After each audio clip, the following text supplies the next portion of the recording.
സങ്കീർത്തനങ്ങൾ 34 അധ്യായം 1 മുതൽ 8 വരെയുള്ള വാക്യങ്ങൾ. ഞാൻ യഹോവയെ എല്ലാ കാലത്തും വാഴ്ത്തും, അവന്റെ സ്തുതി എപ്പോഴും എന്റെ നാവിന്മേൽ ഇരിക്കും. എന്റെ ഉള്ളം യഹോവയിൽ പ്രശംസിക്കുന്നു, എളിയവർ അതു കേട്ടു സന്തോഷിക്കും. എന്നോട് ചേർന്നു യഹോവയെ മഹിമപ്പെടുത്തുവിന്, നാം ഒന്നിച്ചു അവന്റെ നാമത്തെ ഉയർത്തുക. ഞാൻ യഹോവയോടു അപേക്ഷിച്ചു, അവൻ എനിക്ക് ഉത്തരമരുളി എന്റെ സകല ഭയങ്ങളിൽ നിന്നും എന്നെ വിടുവിച്ചു.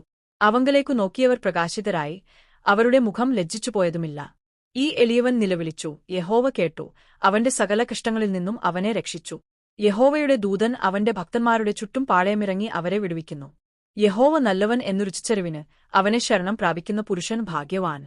നമ്മുടെ ജീവിതയാത്രയിൽ പ്രതിസന്ധികൾ വരുമ്പോൾ തളർന്നുപോകാറുണ്ടോ? സങ്കീർത്തനം 34 നമുക്ക് നൽകുന്ന വലിയൊരു പ്രത്യാശയുണ്ട്. സ്തുതിയുടെ ശക്തി. എല്ലാ കാലത്തും ദൈവത്തെ വാഴ്ത്തുമ്പോൾ നമ്മുടെ മനസ്സ് ഭാരമില്ലാത്തതാകുന്നു. ഭയമില്ലാത്ത ജീവിതം. നാം ദൈവത്തോട് അപേക്ഷിക്കുമ്പോൾ അവൻ ഉത്തരം അരുളുകയും സകല ഭയങ്ങളിൽ നിന്നും നമ്മെ വിടുവിക്കുകയും ചെയ്യുന്നു. മുഖപ്രകാശം. അവങ്കലേക്ക് നോക്കുന്നവർ പ്രകാശിതരാകും, അവർ ഒരിക്കലും ലജ്ജിച്ചു പോകില്ല. ദൈവിക കാവൽ. ദൈവത്തിന്റെ ദൂതൻ തന്റെ ഭക്തന്മാർക്ക് ചുറ്റും പാളയമിറങ്ങി അവരെ സംരക്ഷിക്കുന്നു. യഹോവ നല്ലവൻ എന്നു രുചിച്ചറിവിൻ, അവനെ ശരണം പ്രാപിക്കുന്നവൻ ഭാഗ്യവാൻ. നമുക്കും ആ ദൈവിക നന്മ അനുഭവിച്ചറിയാം. ഏവർക്കും അനുഗ്രഹീതമായ ഒരു ദിവസം ആശംസിക്കുന്നു.